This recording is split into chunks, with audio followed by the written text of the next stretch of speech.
يا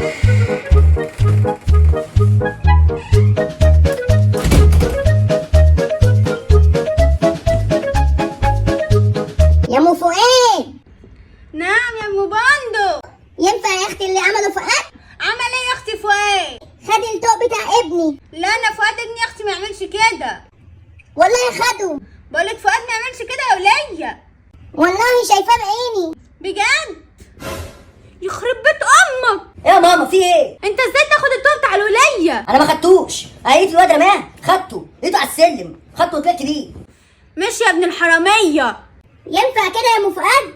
معلش يا اختي انا هجيب لك غيره. خلاص ماشي، شكرا يا اختي، معلش ازعجتك. حقك عليا يا حبيبتي.